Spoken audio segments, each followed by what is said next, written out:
tumaini, na ndivyo tulivyo siku ya leo, ya kwamba sisi ni wana, tumehesabiwa haki kwa utukufu wa jina lako. Asante kwa amani ya mioyo, asante kwa furaha ya wokovu na tumaini la milele ambalo Bwana umetuhesabia.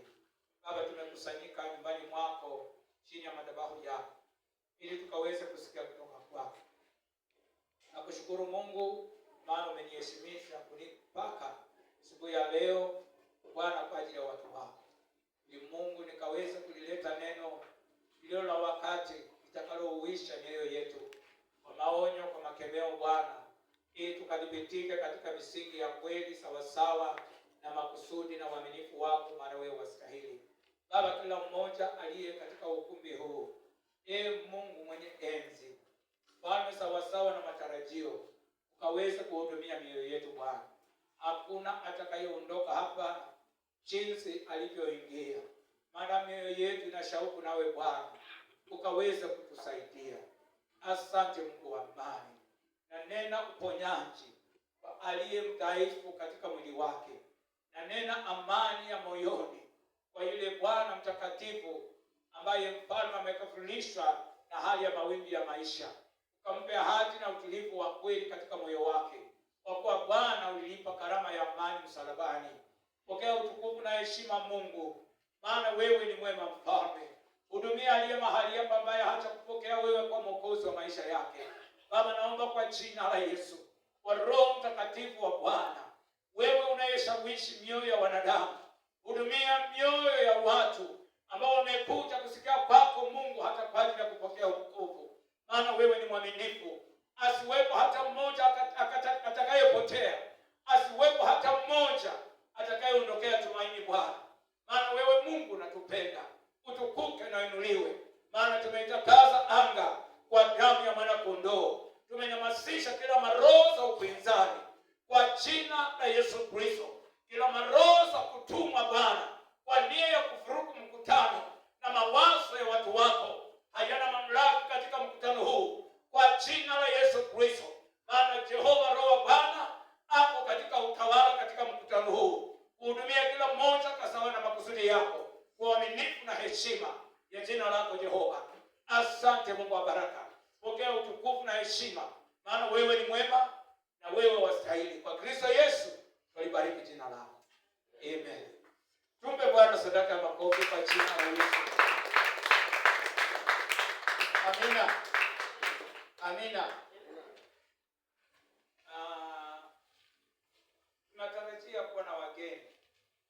Tunatarajia kuwa na wageni ambao watakuwa pamoja nasi si baada ya muda mrefu.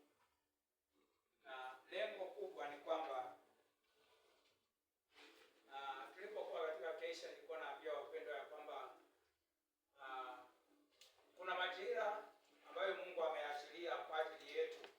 Cha Zaburi 35 mstari wa 9 hadi 14. Zaburi 35 mstari ni wa 35 mstari wa 9 mpaka 14. Tumerudia mara mbili na hatutasoma tena, lakini pengine kukumbusha tu, huyu ni mtumishi wa Mungu Daudi. Kitabu cha kwanza cha Zaburi ni Daudi ndiye aliyeandika.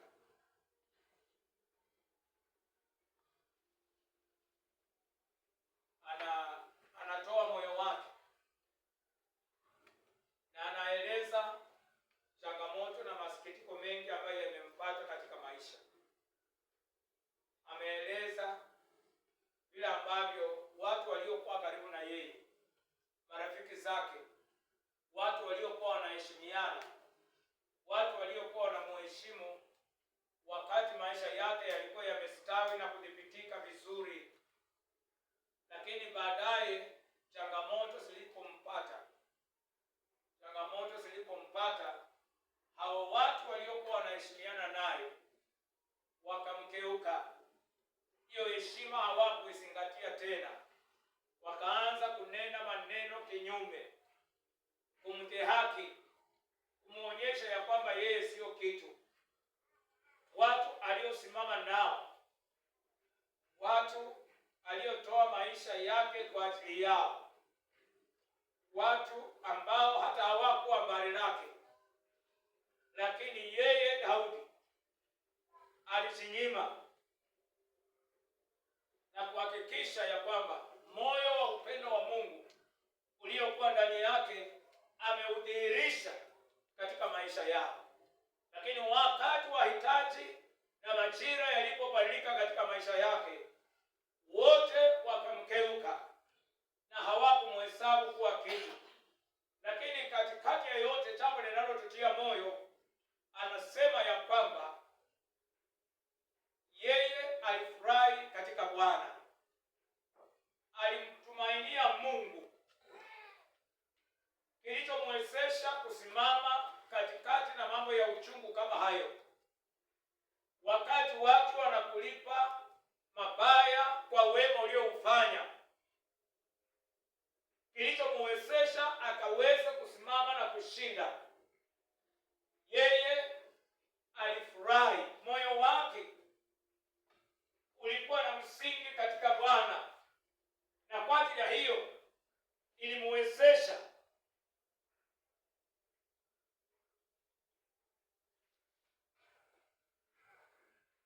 and my soul shall be joyful in the Lord. It shall rejoice in his salvation. Na moyo wangu utafurahi katika Bwana. Katika wokovu wa Bwana mimi nitafurahia.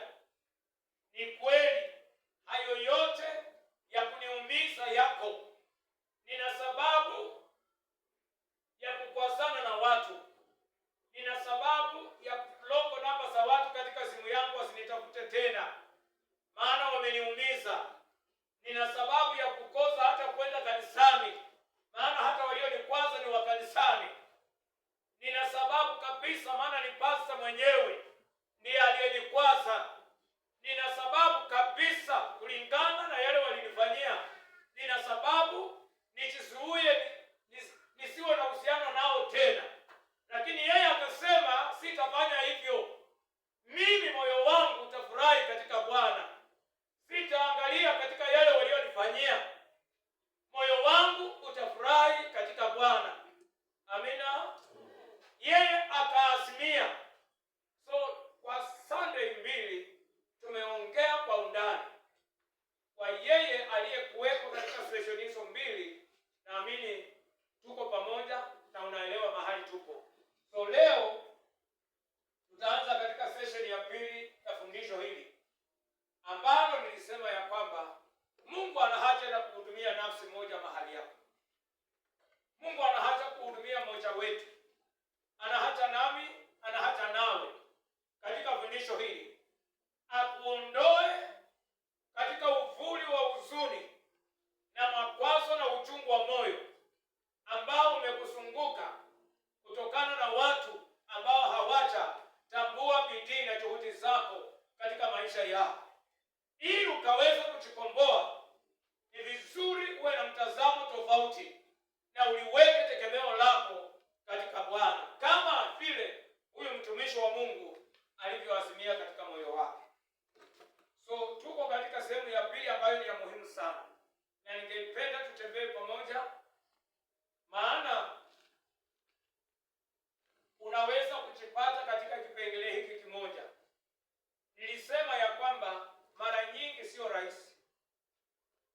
Mara nyingi sio rahisi. Tunaweza kuwa tuko katika nyumba ya Mungu. Unaweza kuwa hata una jukumu katika nyumba ya Mungu, wewe ni kiongozi.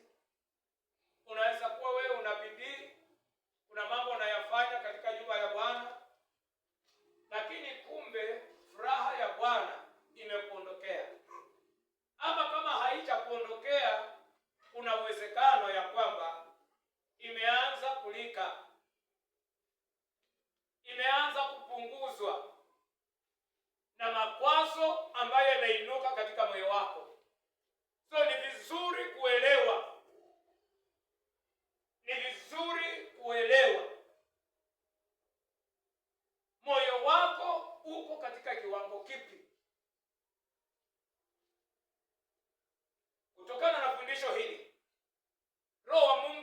anazungumza na kila mmoja wetu.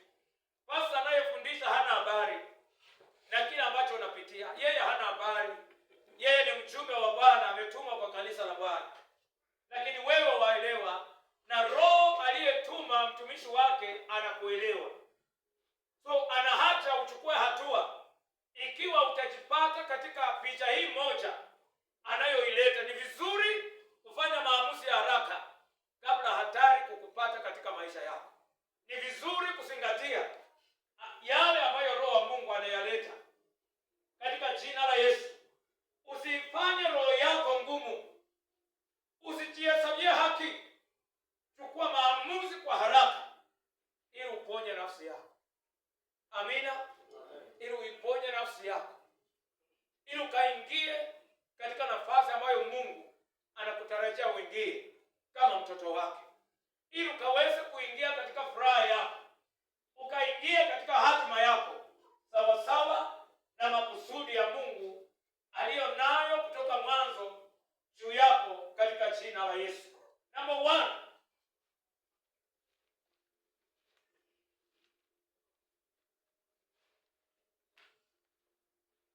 how to identify the struggles of the heart. Ni hatari kama moyo wako umepoteza furaha na huna habari. Ni hatari sana kama moyo wako umepoteza furaha.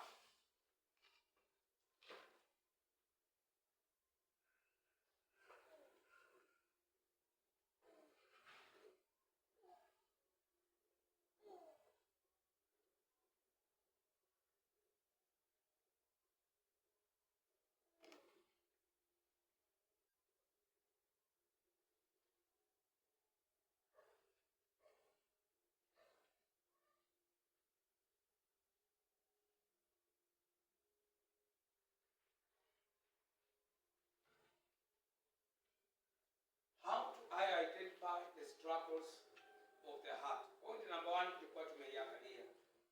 You keep a record of bad things for a long time.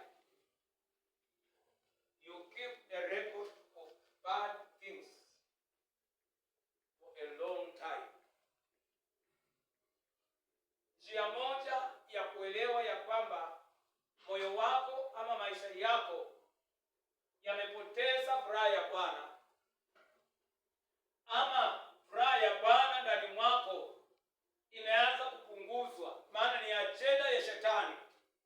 Akishaiondoa furaha ya Mungu katika moyo wako, anajua amepomoa ulinzi wako, amepomoa ukuta huu ambao unakuzunguka. Sasa wewe, kwa mwitu anaweza kuingia na kunarua na kukuumiza, na hatimaye hatima yako ya kiroho itatimia na utakufa kiroho.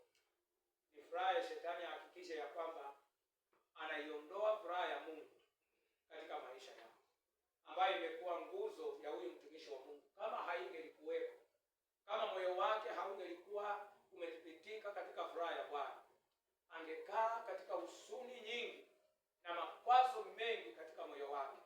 Lakini alielewa na akasema, hata pamoja na dhihaka na kunikataa kwa marafiki, lakini tumaini langu katika Bwana ingalipo litasimama.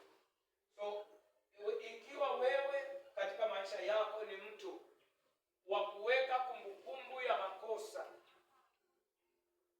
wewe ni unaweka kumbukumbu ya makosa, uko miaka 40, Mungu amekufanikisha licha ya taabu na changamoto zote ulizozipitia, lakini bado umempepa mamako, umempepa babako kwa yale mapungufu alikosa kusimama na wewe katika uhitaji. Bado umempepa katika moyo wako, hautamwajilia.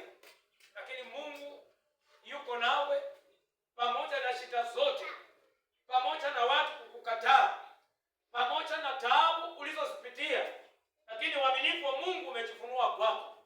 Lakini wewe hauhesabu wema ambao Mungu ameufanya kwako, bado unayakumbuka yale ambayo watu walikufanyia.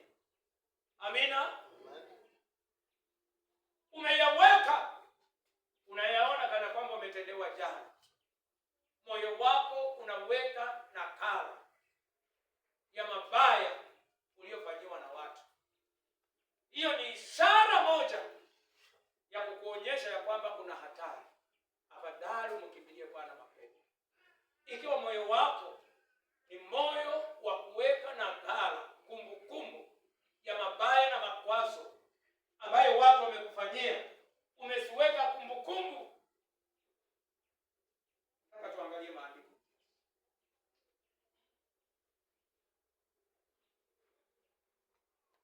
Waefeso mlango wa 4:25-27. Samueli wa pili. Nataka tupate wasomaji wawili halisi ili tuende haraka. Tutasoma hizo vitabu kwa pamoja. Waefeso mlango wa 4:25-27. Tunarudia tu kwa faida ya wale ambao ni wanakuwa hawacha kuwepo. 2 Samuel chapter number 3:22-30.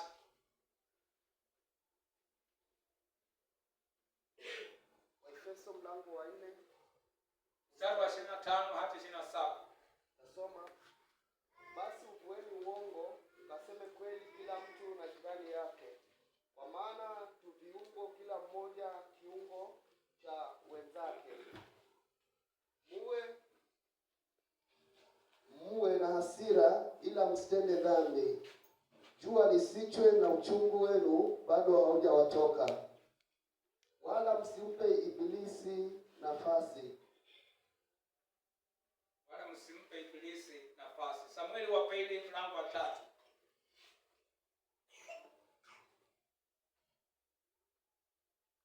Samueli wa pili mlango wa 3 mstari wa 22 hadi 30. Na tazama, watumishi wa Daudi pamoja na Yoabu walitoka jeshini, wakaleta mateka mengi pamoja nao, lakini Abneri hakuwako Hebroni kwa Daudi, maana alikuwa amemruhusu, naye amekwisha kwenda zake kwa amani. Hata Yoabu na jeshi lote waliokuwa pamoja naye walipofika, watu wakamwambia Yoabu wakisema, Abneri mwana wa Neri alikuja kwa mfalme, naye amemruhusu, naye amekwenda zake kwa amani.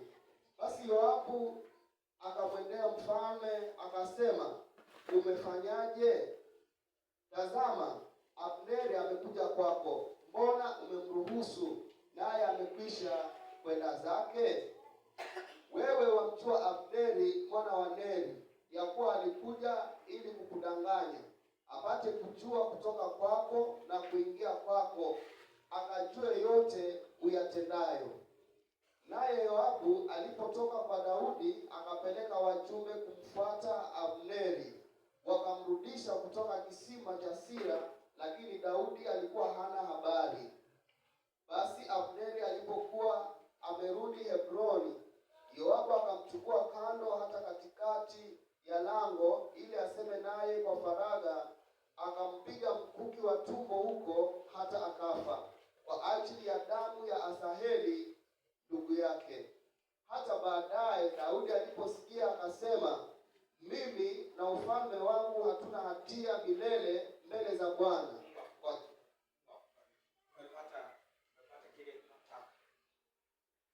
Paulo anaandikia Waefeso, anasema jiepusheni na uongo, semeni kweli mmoja kwa mwingine. Lakini anawaonya akisema hivi, ni kweli makwazo yako na makwazo yatakuwa. Unaenda kanisa moja, ni sawa. Unakaa plot moja, ni sawa. Umesaliwa na mama mmoja, ni sawa. Lakini katika haya maisha ambayo Mungu ametupa kuishi, utapatikana mmekwasana. Utakwasana na dada yako mliyesaliwa pamoja. Utakwasana na ndugu yako. Mtatofautiana tu kwa jambo moja. Litainuka tu, mtatofautiana. Na pasta wako mtatofautiana tu, sababu itatokezea ambayo mtatofautiana. Hamtakubaliana siku zote. Lakini Roho wa Mungu anatoa hekima. Paulo anapowaandikia Waefeso anasema, licha ya makwazo ya kwamba mmekwasana, msiruhusu hasira. Jua likatua, kama pato umeipeka makwazo ambayo yamewapata. Usiruhusu kumweka ndugu yako, umpebe katika moyo wako. Hakusema kiwango cha makosa, amesema kama mmekosana. Kanisa la Bwana lisema amina. Ni aibu wewe mwenye haki wa Mungu ukikataa kusalimia ndugu yako. Ni wiki moja, ni wiki mbili, ni mwezi na ni miaka, hautaki kumsalimia ndugu yako, maana mlikosana na hamtaweka amani. Mko kinyume na maagizo ya neno la Mungu. Kanisa la Bwana lisema amina. Basi hukuelewa yale alinikosea. Ni kweli, hata Roho wa Mungu alijua kukosana kutakuwa, lakini amesema licha ya hayo makwazo, msiruhusu kuibeba hasira hata jua likatua. Kwa nini Roho wa Mungu anaonya? Moyo ukibeba hasira ni mbolea. Moyo ulio na hasira ni mbolea ambayo mizizi ya uchungu itachipuka. Moyo wa kubeba makwazo pasipo kuyaachilia ni mbolea ambayo uchungu utachipuka na pale na makwazo. Na hizo sababu nazo sihesabu vidole. Alinifanyia, akanifanyia. Ni kweli, tunaelewa alikufanyia, lakini hekima ya Mungu ni hii: isifike jioni. Haleluya! Isifike jioni kama moyo wako umebeba makwazo, maana kinapokungoja pale mbele, huo ni mtego tu wa shetani, maana anakutafuta wewe. Hana haja na yule aliyekukwaza, alitumika kama chombo, lakini shetani ana haja nawe. Anataka achukue hatima yako, anataka ifuruke. Una sababu ngapi?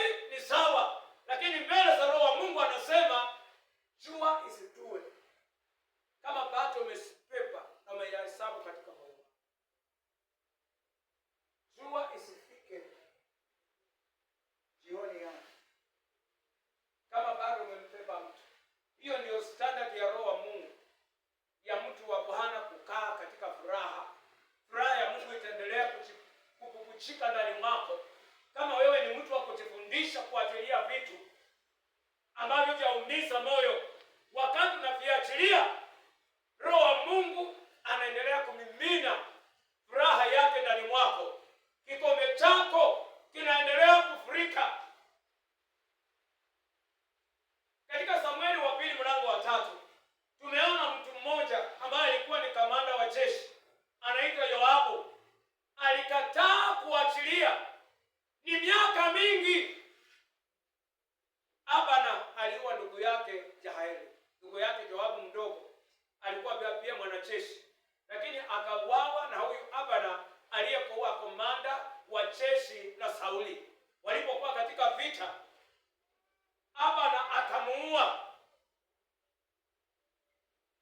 Joab ameibeba miaka mingi, amebeba uchungu wa haya aliyoyafanya Yoabu. Na kutokana na pale, mtu yeyote ambaye moyo wake hautaachilia, hautajifundisha kusamehe na kuondoa hiyo sumu ya makwazo na hasira, mtu yeyote ambaye hatajifundisha kuachilia, anakuwa mateka wa shetani, na moyo wake siku zote utalia kulipiza kisasi. Wewe utakuwa ni mtu wa kulipiza kisasi, mtu wa kulipiza kisasi. Ishara yake mojawapo, wakati unafurahia mtu aliyekukosea, ukitaka kujua wewe ni mtu wa kulipiza visasi, wakati mtu unayemhesabu ya kwamba alikukwaza anapopitia changamoto katika maisha yake, wewe unafurahia.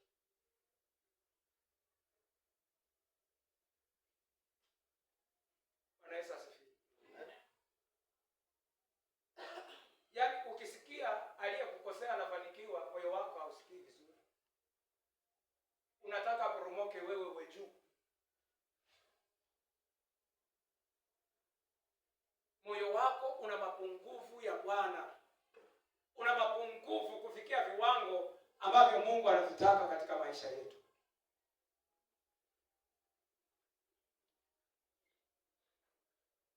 Abana anaendelea kufanya kazi, anaendelea kufanya mshahara, yuko katika cheo kizuri, lakini moyo wake umebeba uchungu kwa kifo cha ndugu yake. Ndugu zangu katika Bwana, haya ni maisha, haya ni maisha tunaishi. Maana sisi ni wanadamu, sisi malaika, sisi tuko katika ulimwengu huu ambao umejaa makwazo. Roho wa Bwana anataka kuponya mioyo yetu. Roho wa Bwana anataka atuchukue kiwango tofauti. Ni lazima tuwe tayari kujifundisha kutoka kwake. Lazima tuwe tayari kujifundisha kile ambacho anataka tukipokee. Abana akampeba Joab, akampeba Abana kwa makwazo kwa kuoa ndugu yake. Alipopata mwanya mdogo, akienda kuongea na Daudi alipotoka katika vita, akaambiwa Abana amekuwa hapo. Watu wote hawana shida. Abana amekuja, ametembelea mfalme na ameondoka, ameenda. By the way, ukisoma Biblia inasema alikuwa amekuja kuleta upatanishi. Abana alikuwa ameinua mikono na anasema hakuna haja ya kupikana tena. Amekuja kuongea na Daudi, anasema hakuna haja tuendelee kupikana. Sisi jeshi letu, mimi kama kiongozi tumesalimu amri. Tunataka tupange siku ya sherehe, jeshi langu lije lijiunge na wewe uwe mfalme juu ya Israeli yote. Hiyo ndio ilikuwa mission ya Abana. Lakini Job, maana moyo wake umebeba hasira na machungu. Daudi alilia mpaka akanena laana juu ya Yoabu. Alinena laana. Alisema kwa nyumba yako usiishe ukoma, maana wewe umeua mtu wakati wa amani. Bwana Yesu asifiwe. Moyo unaopepa na kukaa katika makwazo ni moyo ambao hauna shukrani, hauhesabu mema, hauhesabu mema yoyote. Hata mema yakitendeka hauwezi. Itakuaje wewe ni mkubwa mahali kwa kampuni? Itakuaje Mungu amemkubariki katika biashara, lakini bado unaongelea miaka 20 iliyopita mabaya uliyoyafanyia? Neno la Mungu linatushauri ndugu zangu katika Bwana, tujifundishe kuachilia watu. Kama tunataka furaha ya Bwana itawale mioyo yetu. Ndugu zangu, furaha ya Bwana haina bei. Haina bei. Furaha ya Bwana haina bei. Furaha ya Bwana ni dawa. Ni dawa. Furaha ya Bwana ni dawa. Inaponya mwanadamu. Inalinda mwanadamu. Inapeana tumaini. Hauwezi ukaipangia bei yake furaha ya Bwana kuwa katika maisha yako. Hauwezi ukahesabu bei yake. Ni vizuri kuwa tayari kulipa chochote ili uhifadhi furaha ya Bwana. Kama ni kusamehe, kuwa tayari kusamehe. Kama ni kuachilia, kuwa tayari kuachilia ili uhifadhi furaha ya Bwana katika moyo wako. Kanisa la Bwana lisema amen. Amen. Amen. When you keep a record of wrongs, wewe ni mtu wa kuhesabu. Alinifanyia.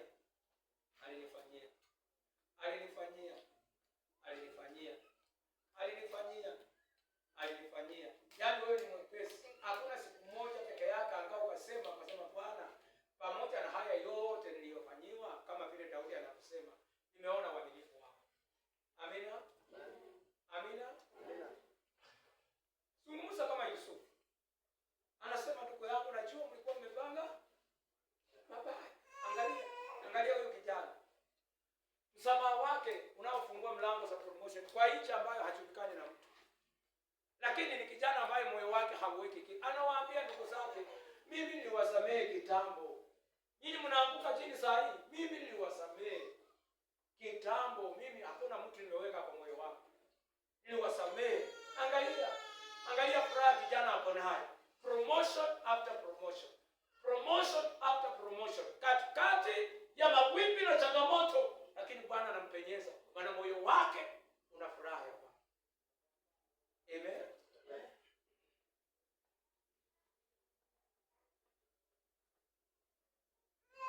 When you keep a record of wrongs for a long time, unaweza kukumbuka mambo ambayo ulifanyiwa. Yusufu alikumbuka, unaweza kuyakumbuka, lakini hayapo kikwazo katika moyo wako tena, maana uliyaachilia yakienda.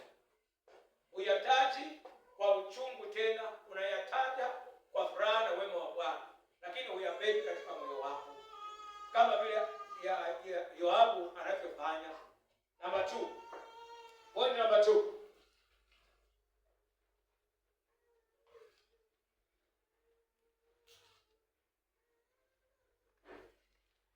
Your routine engagement with God is distracted. Your routine engagement with God is distracted. Your routine engagement, uhusiano wako na Mungu, shughuli zozote za kiungu katika maisha yako zinakorofishwa. Shughuli zako za kiungu, uhusiano wako na Mungu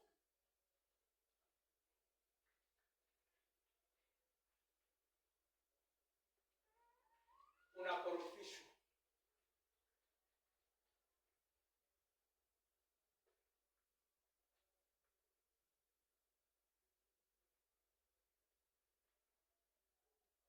Your routine engagements with God. Your routine engagements with God is distracted.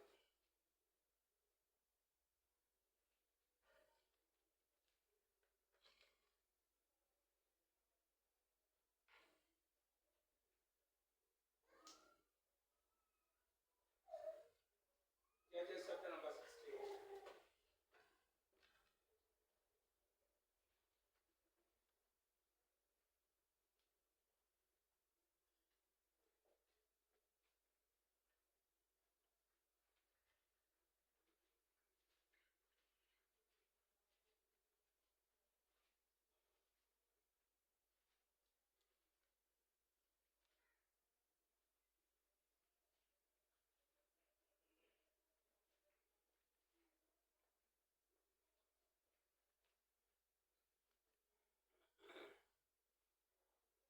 Your routine engagements with God is distracted, even without your notice or without you noticing.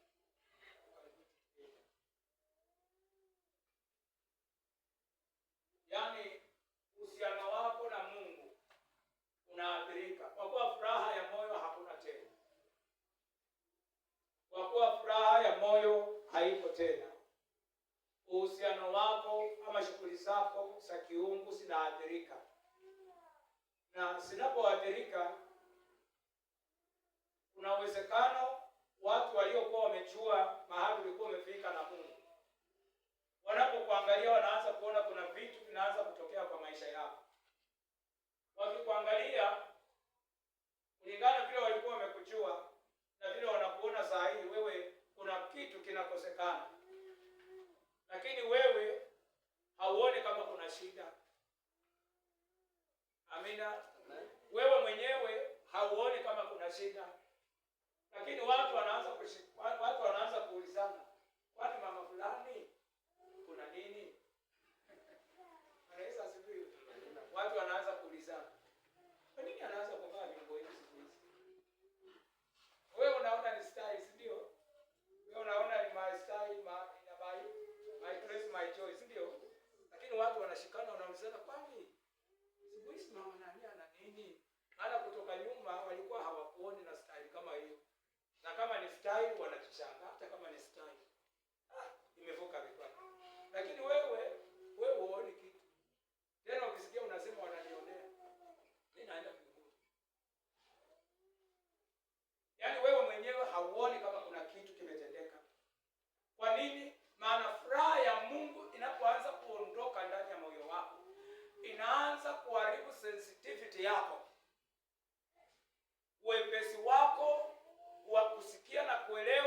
kung'ang'anua kile Mungu anazungumza, inaanza kutitimia.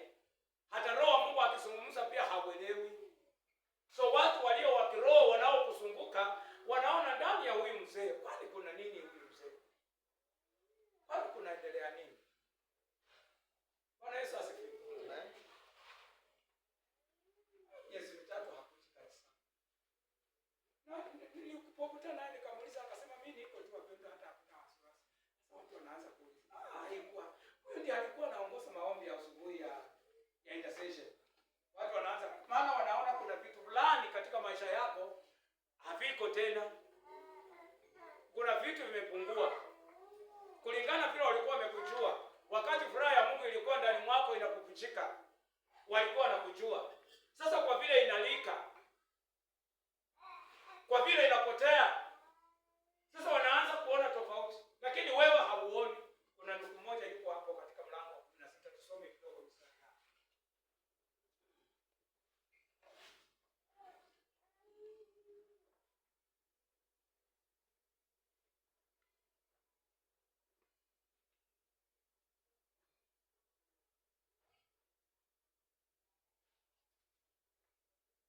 Tuanzie tu mstari wa kwanza. Ambaye amepata tukaweza kusoma. Waamuzi mlango wa 16 kuanzia 1.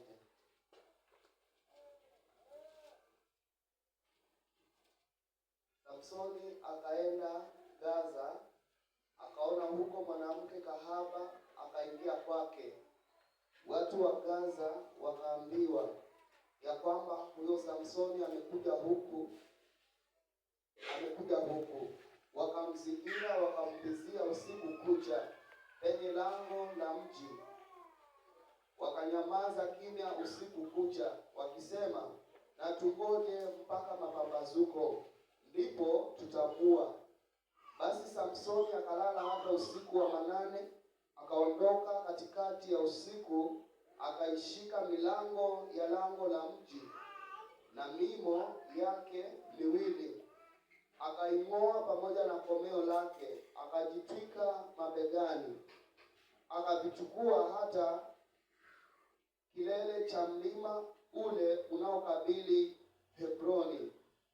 Ikawa baada ya hayo, akampenda mwanamke mmoja katika bonde la Soreki, jina lake akiitwa Delila. Nao wakuu wa Filisti wakamwendea, wakamwambia, mbembeleze upate kujua asili ya nguvu zake nyingi na jinsi tutakavyoweza kumshinda. Ruka pale mstari wa 20.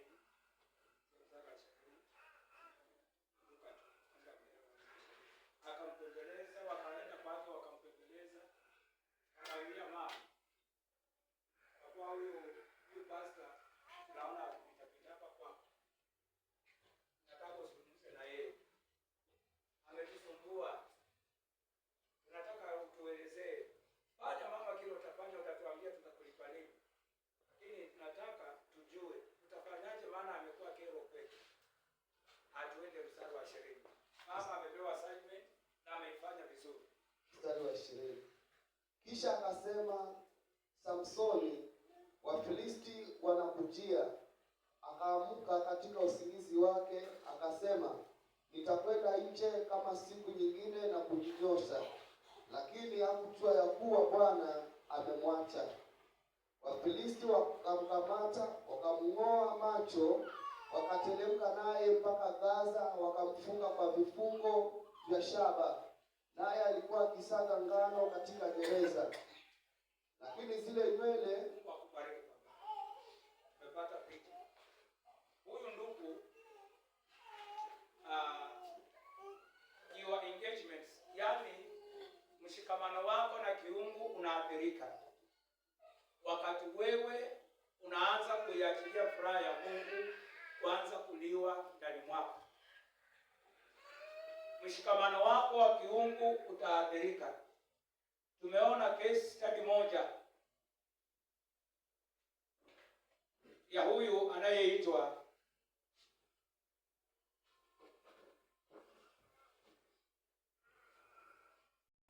aliye shujaa wa Mungu, ambaye Mungu mwenyewe amesema nimekupa huyu mtoto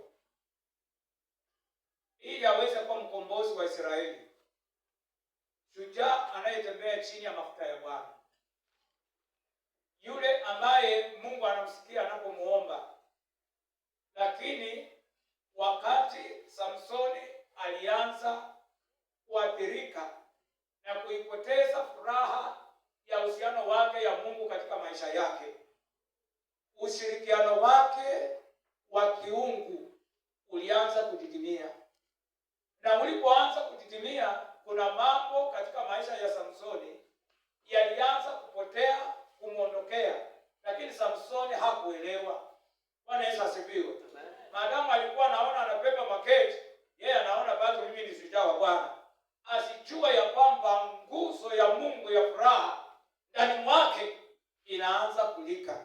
Yeye akaona bado ni shujaa, akaanguka kwa mikono ya mwanamke kahaba, akifikiria mambo ni sawa sawa, maana yeye ni mpako wa mafuta wa Mungu, maana mimi nimeokoka, maana mimi na huduma kanisani. Ni kweli kwa muda, wakati furaha ya Mungu inapotea, mambo nayo yafanya katika nyumba ya Mungu kwa muda utaendelea kuyafanya kama kawaida, lakini mwezi mmoja unaanguka, baada ya siku nyingine ukianguka tena. Kuna mambo yanaendelea kupotea katika maisha yako. Mahusiano yako ya kiungu yanaanza kuathirika. Samsoni akaondoka uweponi wa moto wa Mungu uliokuwa nguzo yake ya kumsimamisha katika mwito aliopewa, akajipeana katika maisha na mitindo ya ulimwengu. Raha ya Mungu ndani mwake ikaanza kupotea na kumwondokea. So anaendelea kusonga mbali na Mungu, lakini Samsoni hana habari ya kwamba niko naenda mbali na Mungu. Hata macho yalipotoka, hapo mbali sana. Amejiondoa katika mission Mungu alimuitia. Yuko mbali na kuonyesha ushujaa wake. Anasema nitaamka kama nilivyo desturi yangu, maana mimi ni Mnazareti. Akiamka hakuna nguvu tena. Ndugu zangu katika Bwana, ukikosa kuilinda furaha ya Mungu inayokungojea mwisho, ni aibu ya kufunika uso mbele ya watu. Maana watu watazungumza ya kwamba alikuwa pastor huyu, alikuwa na kanisa huyu, amina, alikuwa na ndoa huyu, alifukuza bibi yake. Watazungumza. Bwana Yesu asifiwe. Watazungumza. Utataka kuhama mtaa, lakini hata kule naambia kuna wengine wanakujua, wataeneza uvumi tena. Uhusiano wako na mshikamano wako wa kiungu utaanza kuathirika. Samsoni, uhusiano wake na Mungu ukaanza kuathirika, akamaliza katika aibu. Jambo lililo la hakika ni kwamba ukiipoteza furaha ya Mungu iliyo utajiri wetu, kumaliza kwetu ni kwa aibu. Shujaa wa Mungu Samsoni anamaliza katika aibu. Alikosa kuhifadhi furaha ya Mungu iliyokuwa inampa kumbukumbu ya maagizo ya Bwana ndani ya moyo wake. Amemaliza katika aibu.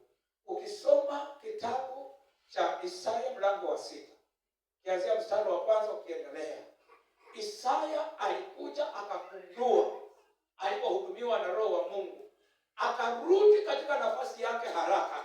Kanisa la Bwana lisema amina. Akarudi haraka katika nafasi ya kwanza, maana alikuwa amekuja akajua kumbe uhusiano wangu na Mungu umeathirika. Nimeanza kuenda mbali, midomo yangu imekuwa ni michafu, ninakaa katikati ya watu wa masengenyo kama mtu wa kawaida, bila kujali kama nimeokoka. Unakaa katika mijadala ya kuumiza watu, unakaa katika mijadala ya kuleta makwazo, lakini hauhesabu kama ni kitu. Maana furaha ya Bwana inayoleta maonyo na kukukumbusha wewe ni nani imekuondokea. Unatoka kanisani, unaenda jioni katika vikao vya masengenyo, unakaa kama maisha ya kawaida. Wewe ni mtu wa kusambaza umbea, unakaa kama mtu wa kawaida, maana hofu ya Mungu ndani mwako imeuliwa, iliyokuwa inakutunza mikononi mwako.